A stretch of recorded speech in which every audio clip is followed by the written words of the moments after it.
If you didn't complete the last part of this lesson, open the 02.sib file, which you'll find in the Lesson 5 folder of your Core Resources folder.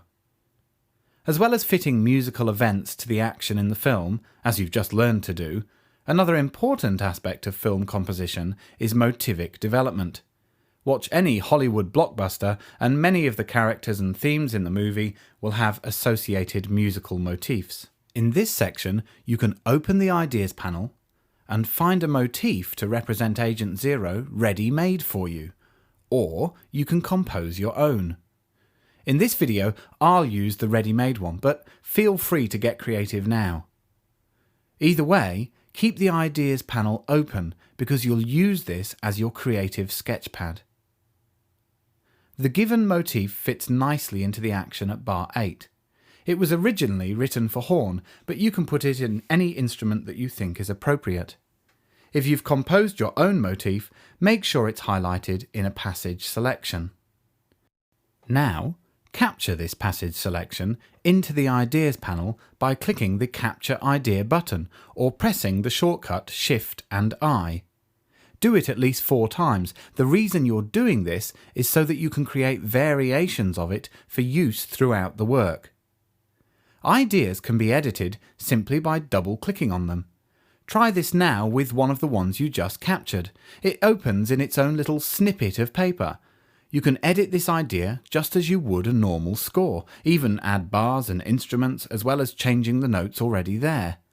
Try changing a few notes and then save the idea and close the window.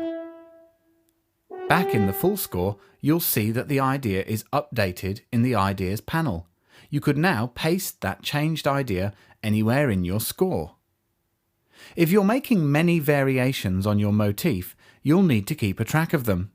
With the idea you just edited selected, click on the Edit Idea Info button on the Ideas panel and choose a descriptive name for one of the changes that you just made.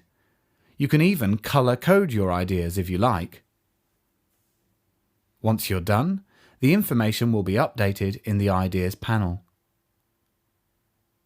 As well as helping you organize your musical ideas within your score, Sibelius can help you transform them to create those variations that you're after.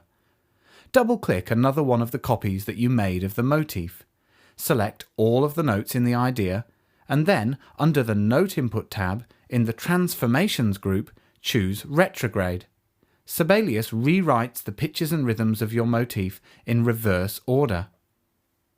Save this idea and edit its properties so that you remember what you did.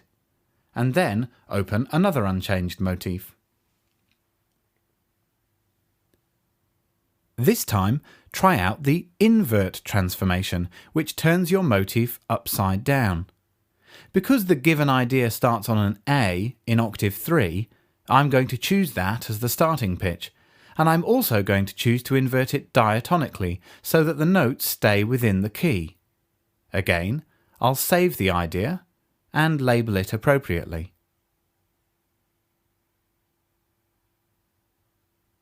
To review the changes you've made, you can simply click and hold on any idea in the Ideas panel.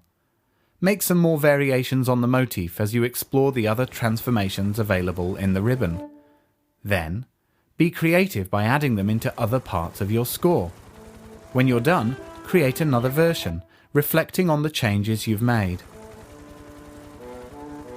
Looking at a full orchestral score gives us a chance to switch to a transposing score. The button to do this is found in the Home tab of the ribbon under Instruments.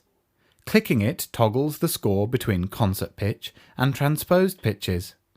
By default, scores which you create from blank manuscript will always be in concert pitch, and parts will always be in transposed pitch.